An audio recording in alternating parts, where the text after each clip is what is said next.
अस्सलाम वालेकुम। खेलों की खबरों पर तबसरा और तस्वीरों से स्कोर के एक और प्रोग्राम के साथ सैयद याह्या हुसैनी आपकी खिदमत में हाजिर है। पाकिस्तान में डोमेस्टिक T20 का मेला सजने को है। उधर भारत में चैंपियंस लीग की तैयारियां उरूज पर हैं। शुरुआत कल से और एशियन गेम्स के लिए पाकिस्तान हॉकी टीम और दूसरे दस्ते रवाना हो रहे हैं कोरिया मसाइल के साथ।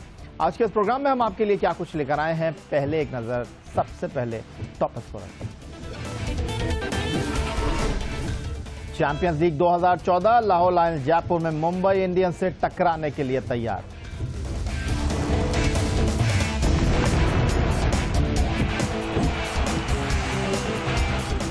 डोमेस्टिक T20 कराची डॉल्फिन्स पहली बार चैंपियन बनने के लिए बेताब।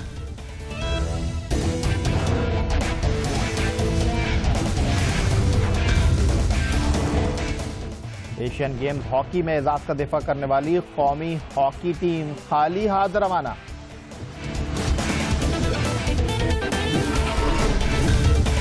और स्वाबी के leg break bowler Yasir Shah को ऑस्ट्रेलिया के खिलाफ खिलाने का फैसला कर लिया गया।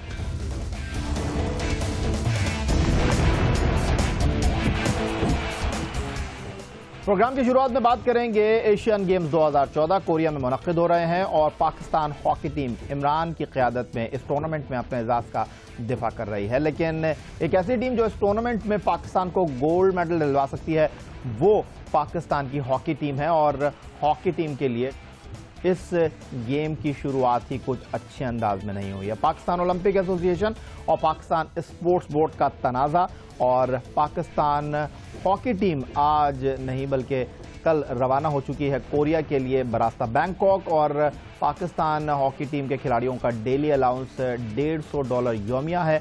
और पाकिस्तान हॉकी फेडरेशन ने 6 ऑफिशियल्स और 16 खिलाड़ियों के डेली अलाउंस को पाकिस्तान हॉकी टीम के हाथ रवाना कर दिया। लेकिन पाकिस्तान हॉकी टीम कोरिया जाने से पहले एक मुश्किल सूरत हाल से दो चार थी और वो ये कि एशियन गेम्स विलेज में पाकिस्तान हॉकी टीम की पैसे ना भेजने के सबब बुकिंग नहीं हो सकी थी। और इस तमाम सूरत हाल के बावजूद पाकिस्तान हॉकी फेडरेशन ने रिस्क लिया और टीम को जहाज़ में चढ़ा दिया।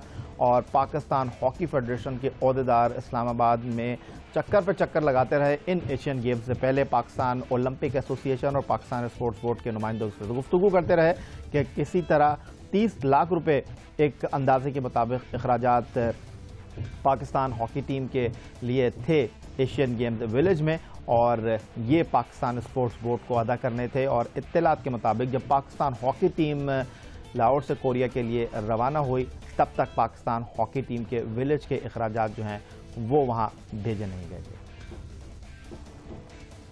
एशियन गेम्स 2014 में मोहम्मद इमरान की क़यादत में पाकिस्तान हॉकी टीम एजाज का दिफा कर रही है। टीम के कोच ओलंपियन शहनाज शेख हैं और दोनों ही पाकिस्तान हॉकी टीम के इस टूर्नामेंट में मुस्तकबिल से खासे पुरउम्मीद हैं। बिलखुसूस भारत के मैच को लेकर पाकिस्तान हॉकी टीम के कोच ओलंपियन शहनाज शेख खासे एक्साइटेड हैं। बच्चों को मैंने कहा कि मैंने 10 साल तक जो है हॉकी खेली है और मैं कभी भारत से हारा नहीं, तो मुझे जो है वो रिवायत कायम रखनी है और आपने भारत से नहीं हारना। ये एक हकीकत है कि हमें टूर नहीं मिले, लेकिन मेरा ख्याल है कि हमें अब इस चीज़ से निकल के हमें अपने फ्यूचर की तरफ देखना चाहिए क्योंकि हम अभी पहले जा रहे हैं और प्रैक्टिस मैचेस भी खेलेंगे। कोशिश करेंगे जितनी जल्दी हमारा जो रिदम है, क्योंकि 1 साल पहले हमने इंटरनेशनल मैचेस खेले हैं लेकिन उसको वापस ले। यह जना पाकिस्तान का कौमी खेल और कौमी खेल में एक ज़माने में पाकिस्तान के पास तमाम बड़े एजाज़ात हुआ करते थे। लेकिन आज लोग शिकायत करते हैं कि पाकिस्तान हॉकी का दामन एजाज़ात से तो खाली है, लेकिन दूसरी जानब पाकिस्तान हॉकी को जिन मसाइल का सामना है उस पर कोई तवज्जो नहीं दे रहा। पाकिस्तान हॉकी फेडरेशन के ऑफिशियल्स को आड़े हाथों तो लिया जाता है। पाकिस्तान हॉकी फेडरेशन की कारकर्दगी पर पाकिस्तान हॉकी फेडरेशन को तनकीद का तो सामना करना पड़ता है, लेकिन पाकिस्तान हॉकी फेडरेशन को माली मसाइल के सिलसिले में जिन मुश्किलात का सामना है वो पाकिस्तान हॉकी के अरबाब इख्तियार ही जानते हैं। लेकिन बावजूद इसके पाकिस्तान इंटरनेशनल हॉकी में पार्टिसिपेट कर रहा है। पाकिस्तान हॉकी टीम को इस साल एशियन गेम्स के साथ साथ भारत में होने वाली चैंपियंस ट्रॉफी के हवाले से भी कुछ तहफ़्फ़ुज़ात हैं और माली मसाइल के सबब पाकिस्तान हॉकी फेडरेशन ये तक कह चुका है कि अगर माली मसाइल पूरे नहीं हुए तो Pakistan hockey team champions trophy Bharat में शिरकत नहीं करेगी। देखें आने वाला वक्त पाकिस्तान हॉकी के लिए अच्छा या फिर बुरा, लेकिन सारा दारोमदार एशियन गेम में पाकिस्तान हॉकी टीम की कारकर्दगी पर है। उधर जनाब दूसरी जानिब national stadium Karachi Pakistan domestic T20 tournament की मेज़बानी के लिए भरपूर अंदाज में तैयारी कर रहा है। इब्तिदा में ये टूर्नामेंट मुल्तान में मुनक्किद होना था, लेकिन पाकिस्तान क्रिकेट बोर्ड ने अब ये टूर्नामेंट कराची मुंतकिल कर दिया है और कराची डॉल्फिन, जो कि डोमेस्टिक T20 में एक बड़ी टीम कही जाती है, तौसीफ अहमद की क़यादत में ये टीम इस बार चैम्पियन बनने के लिए पड़ तोल रही है। और हम चलते हैं नेशनल स्टेडियम कराची, जहां हमें ज्वाइन कर रहे हैं अतीकुर रहमान। इस टूर्नामेंट के हवाले से कराची डॉल्फिन की तैयारियों पर टीम के कोच और खिलाड़ियों से खास गुफ्तगू। जी याया, पीसीबी नेशनल T20 के लिए कराची डॉल्फिन्स की टीम तैयारियों में मसरूफ़ है। स्टार से सजी ये खिलाड़ी, बड़े बड़े नाम जिसके अंदर शामिल है कराची डॉल्फिन्स की। जब बड़े बड़े मैचेस आते हैं तो ये अपने आसाब पर काबू नहीं रख पाते और ये टीम जो है भी कराची डॉल्फिन की, जिसको सबसे ज़्यादा फोकस किया जाता है। हालांकि कराची ज़ेबरा की टीम भी पार्टिसिपेट कर रही है नेशनल T20 के अंदर, लेकिन कराची डॉल्फिन की टीम जो है वो बड़े मैचेस के अंदर नाकाम हो जाती है। इसकी क्या वजूहात हैं और पाकिस्तान कराची डॉल्फिन की टीम किस तरीके से तैयारी कर रहे हैं, कोच तौसीफ अहमद से यहाँ मालूम करेंगे। लेकिन इससे पहले मैं कुछ फैसल इकबाल के पास भी जाऊँगा। ट्रेनिंग कैसी हो रही है फैसल, सबसे पहले पूछेंगे कि ट्रेनिंग कैसी हो रही है। और कराची डॉल्फिन बड़ा फोकस किया जाता है, इसको कई स्टार से सजी हुई है, लेकिन बड़े मैचेस में ये टीम जाके जो है थोड़ी सी नाकाम हो जाती है, वजह और इस बार इस चीज़ से निकलने के लिए क्या किया है? अभी तो ट्रेनिंग आज पहला दिन है, प्रैक्टिस हम सब ने शुरू की है और मैं मेरे ख्याल में पिछले कोई 5-6 साल के बाद डॉल्फिन्स में वापस आया हूँ, तो ऑब्वियसली मेरे लिए भी अच्छा है कि बचाया मैंने आपको। Thank you. तो मेरे लिए टीम को बचाना सबसे बेहतर है। बिल्कुल। तो लेकिन स्पोर्ट्समैन स्पिरिट यहाँ से नज़र आ जाती है ना। तो काफ़ी टाइम के बाद वापस आया हूँ डॉल्फिन्स में। ऑब्वियसली हमारी बड़ी टीम है, कोशिश हमारी यही होगी कि जो पिछले सालों में जैसे मैं ज़ेबरा में था तो देखता था कि कुछ जगहों पे स्ट्रगल करती, तो कोशिश यही करेंगे कि इंशाल्लाह अच्छा परफॉर्म करें खुद भी और टीम को भी आगे लेके जाएं। कोच से मालूम करते हैं तौसीफ अहमद से कि क्या ट्रेनिंग और क्या हिकमत अमली बनाई है। और मेरे नज़दीक इंशाल्लाह तैयारी है काफ़ी, और जिस तरह ये इनकी फिटनेस और ये सब कुछ चल रहा है, तो आई होप इंशाल्लाह अच्छी उम्मीद रखेंगे।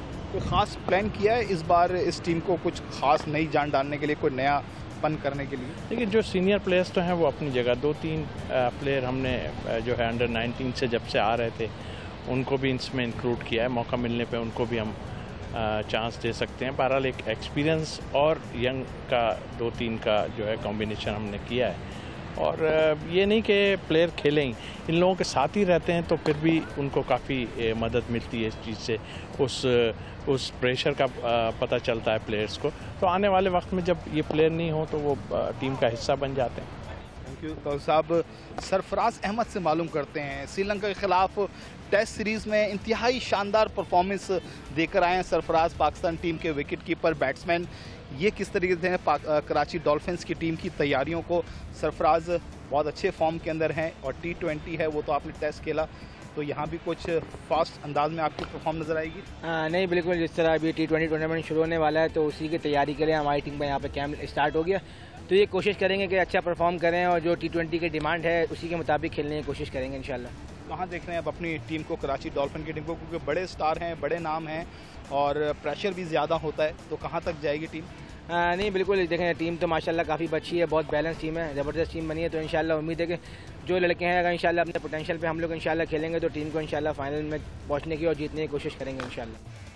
और जिस तरह अतीकुर रहमान बता रहे थे, वाकई कराची डॉल्फिन सितारों से सजी टीम है, क्योंकि इस टीम में सरफराज अहमद के साथ साथ फैसल इकबाल और तौसीफ अहमद तो इस टीम के कोच हैं, लेकिन इसके अलावा इस टीम में आसद शफीक हैं, इस टीम में अनवर अली हैं, इस टीम में फवाद आलम है जिन्होंने हालिया अरसे में उमदा कारकर्दगी का मुजाहरा किया है। लेकिन सबकी तवज्जो का मरकज़ होंगे पाकिस्तान के test captain allrounder Shahid Afridi, जो कराची डॉल्फिन को इस टूर्नामेंट में लीड करेंगे और कल वो पाकिस्तान के इस प्रीमियर टूर्नामेंट के नेट पर होंगे कराची डॉल्फिन के, और इस टूर्नामेंट में कराची डॉल्फिन की क़यादत करेंगे शाहिद आफरीदी। प्रोग्राम में वक्त हुआ छोटे से ब्रेक का, और ब्रेक से वापस आकर आपको बताएंगे कि पाकिस्तान डोमेस्टिक T20 2013 के चैंपियन लाहौर लायंस मोहम्मद हफीज की क़यादत में चैंपियंस लीग में कल अपना पहला इम्तिहान दे रही है मुंबई इंडियंस को जयपुर में।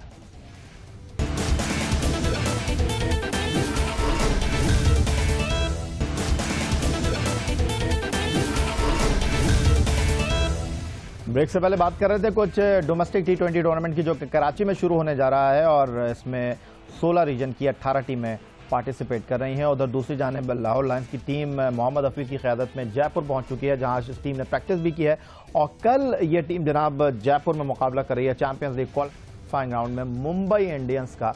और मोहम्मद हफीज़ की क़यादत में खेलने वाली लाहौर लायंस की टीम में कई टेस्ट क्रिकेटर शामिल हैं, जिनमें नासिर जमशेद हैं, कामरान अकमल हैं, उमर अकमल हैं, उसके अलावा एजाज चीमा हैं, वहाब रियाज हैं और ख़ुद पाकिस्तान T20 के साबिक कप्तान मोहम्मद हफीज़ हैं। ऑन द अदर साइड अगर मुंबई इंडियंस को देखते हैं तो इनमें भी कई टेस्ट क्रिकेटर्स मौजूद हैं। हरभजन सिंह इस टीम में शामिल हैं, इसके अलावा इस टीम में लासित मलंगा हैं, श्रीलंकन फास्ट बॉलर लेंस सेमन्स हैं, वेस्ट इंडीज़ से इनका ताल्लुक है, फिर रोहित शर्मा हैं, बड़े प्रॉमिसिंग क्रिकेटर हैं इंडिया के, कैरन पोलार्ड हैं वेस्ट इंडीज़ के और T20 क्रिकेट के बहुत ही खतरनाक खिलाड़ियों में तस्वुर किए जाते हैं, माइकल हसी हैं, प्रवीण कुमार हैं और कोरे एंडरसन, जिन्होंने शाहिद आफरीदी का सबसे कम गेंदों पर वनडे क्रिकेट में सेंचुरी बनाने का रिकॉर्ड इस साल ब्रेक किया था, वो भी मुंबई इंडियंस में शामिल। तो एक अच्छा और दिलचस्प मुकाबला देखने को मिलेगा मुंबई इंडियंस का लाहौर लायंस के साथ। और माजी में सियालकोट स्टैलियंस और फैसलाबाद वुल्फ ने भी चैंपियंस लीग क्रिकेट टूर्नामेंट में शिरकत की है, लेकिन क्वालिफाइंग राउंड से आगे टीम बढ़ नहीं सकी थी। लाहौर लायंस से मोहम्मद हफीज़ की क़यादत में खेलने वाली टीम को बहुत ज़्यादा उम्मीदें वापस हैं कि ये टीम कुछ कर सकती है, अगले मरहले में जा सकती है। और जनाब अब कुछ बात कर लेते हैं इंटरनेशनल क्रिकेट काउंसिल के उस क्रैकडाउन की जो उन्होंने इलीगल बॉलर्स के खिलाफ किया हुआ है और इसका बड़ा निशाना बने हैं पाकिस्तान के स्पिन बॉलर सईद अजमल, जिनको इंटरनेशनल क्रिकेट खेलने से रोक दिया गया है। और पाकिस्तान क्रिकेट में सबसे ज़्यादा इस वक्त जो बात मौजूए बहस है वो ये कि सईद अजमल क्या इंटरनेशनल क्रिकेट में वापस आएंगे या नहीं। और इंटरनेशनल क्रिकेट काउंसिल ने हालिया अरसे में जिन बॉलर्स को पाबंदी का जो है वो परवाना भेजा है या जिनके बॉलिंग एक्शन पर सवाल उठाया है वो कौन है, ये आपको बताना बहुत ज़रूरी है। आइए ये रिपोर्ट देखते हैं। आईसीसी ने गैर एलानिया तौर पर गैर कानूनी बॉलिंग एक्शन के हामिल बॉलर के खिलाफ क्रैकडाउन का फैसला कर लिया है और अब तक उसका सबसे ज्यादा शिकार ऑफ स्पिनर्स हुए हैं। अगरचे माजी में दूसरा के इजाद के बाद से बहुत से बॉलर्स के खिलाफ मशकूक बॉलिंग एक्शन रिपोर्ट किया गया, मगर ज्यादातर बॉलर्स अपने बॉलिंग एक्शन को दुरुस्त करने में कामयाब रहे, चाहे वो मुताया मुरलीधरन हो, शोएब अख्तर या कोई और। मगर अब आईसीसी इसके खात्मे के लिए पूरी तरह सरगर्म हो गया। गुज़िश्ता साल नवंबर में भारत के खिलाफ दूसरे टेस्ट में वेस्ट इंडीज के ऑफ स्पिनर शेन शेलिंगफोर्ड का एक्शन रिपोर्ट हुआ और दिसंबर में आईसीसी ने उन्हें बॉलिंग करने से रोक दिया।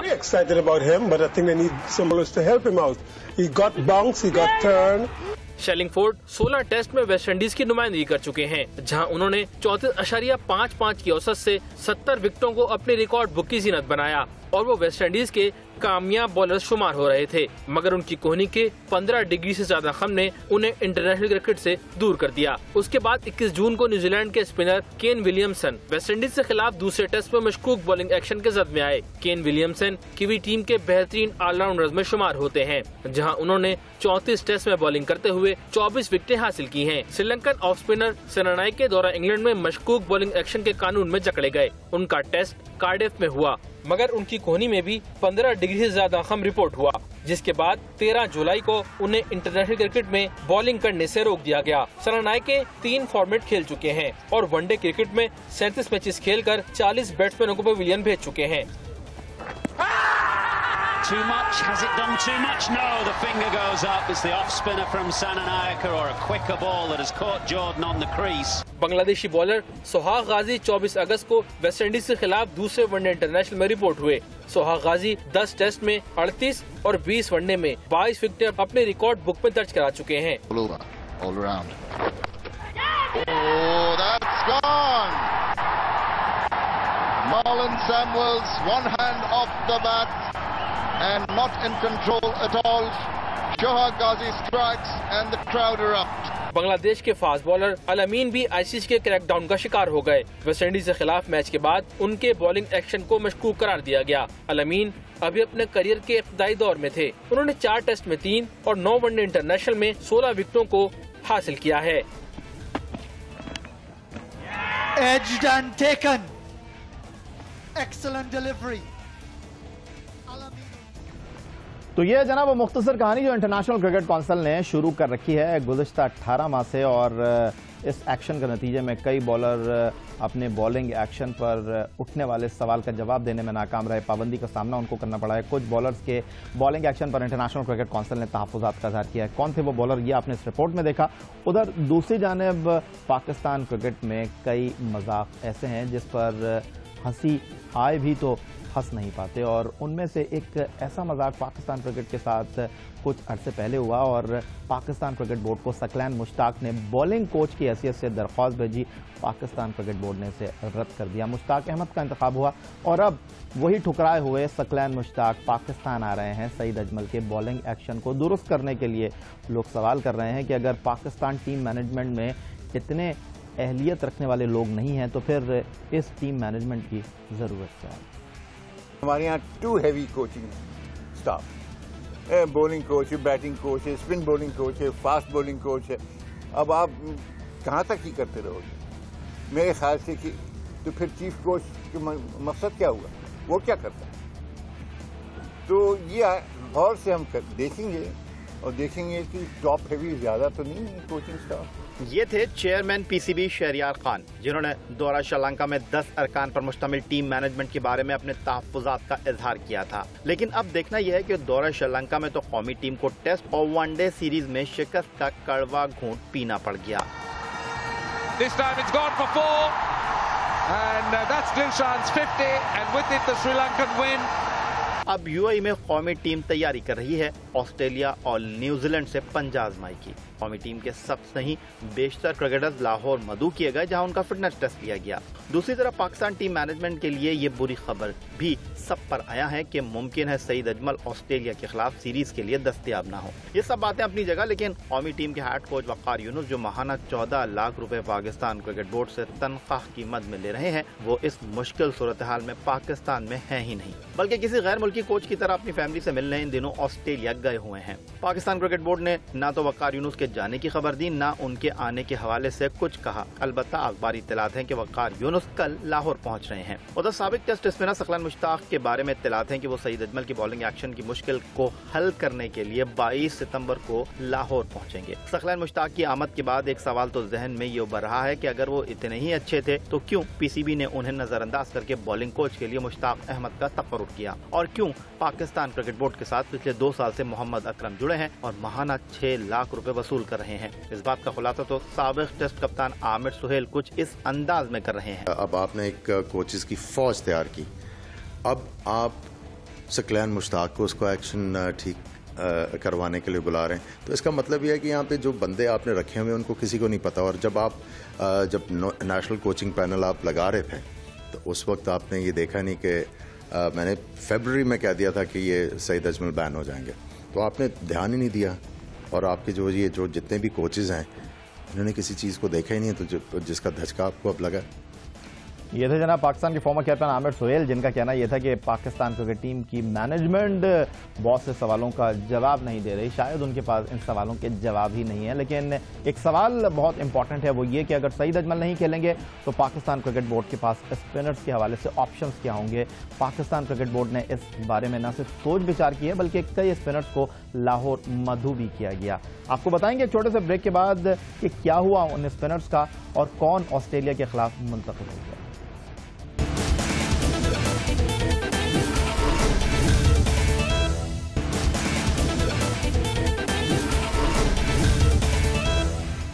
सईद अजमल की अदम मौजूदगी में पाकिस्तान के पास स्पिन बॉलिंग में बैकअप क्या है। पाकिस्तान क्रिकेट बोर्ड के थिंक टैंक ने इस बारे में सर जोड़ लिए हैं और पाकिस्तान डोमेस्टिक क्रिकेट में परफॉर्म करने वाले कई स्पिनर्स को खास तौर पर लाहौर बुलाया गया, उनके बॉलिंग एक्शन को चेक किया गया, उनकी सलाहियत को जांचा गया और वो कौन से बॉलर हैं जिन पर पाकिस्तान क्रिकेट बोर्ड ये सोच विचार कर रहा है कि आने वाली क्रिकेट सीरीज में उनको खिलाया जा सकता है। आइए आपको इन बॉलर्स के बारे में कुछ तफसीलात से आगाह करते हैं।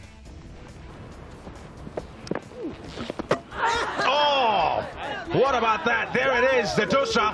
जादूगर स्पिनर तो गए, इंटरनेशनल क्रिकेट काउंसिल ने उन पर हर किस्म की बैनुल-अक़वामी क्रिकेट में हिस्सा लेने पर पाबंदी जो आयद कर दी है। अब पीसीबी के अफसर शाही के कान खड़े हो गए हैं। हालांकि चेयरमैन पीसीबी के बकौल तो उन्हें ये बात पहले ही से पता थी। ये मैं आपको बताता हूँ, पहले भी हमें अंदेशा था इस बात का, बल्कि जब मैं वक़ार से मिला, मिसबाह से मिला, मुइन खान से मिला, और जो यहाँ के क्रिकेट कमेटी में है उनको पहले से आगाह कर दिया था कि इम्कान यही है, एट बेस्ट 50-50 चांस है उसका पास होने का। तो वो उनको जब बैन कर दिया गया तो कोई ऐसी चीज़ नहीं थी जो कि हम एक्सपेक्ट नहीं कर रहे थे। अब सवाल यह है कि 80 साल के चेयरमैन फरमा रहे हैं, उन्हें ये सब पहले से पता था, लेकिन सब शायद पाकिस्तान क्रिकेट बोर्ड में ख्वाब खरगोश के मजे ले रहे थे। लेकिन अब कुछ हलचल है, क्योंकि श्रीलंका में शर्मनाक शिकस्त के बाद सईद अजमल की बॉलिंग पर पाबंदी पीसीबी के लिए एक ऐसी खबर है जो किसी जलजले से कम नहीं।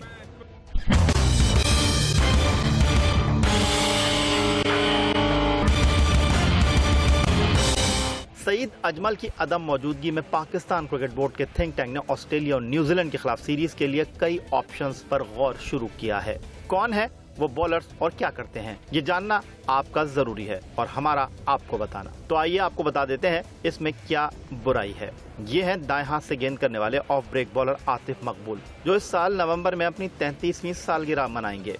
12 साल से डोमेस्टिक क्रिकेट खेल रहे हैं। गुज़िश्ता सीजन में यूबीएल के लिए प्रेसिडेंट कप में 56 विकेट लेकर टॉप कर चुके हैं। लाहौर लायंस के साथ भारत जाने वाले अदनान रसूल इस साल मई में अपनी 33वीं सालगिरह मना चुके।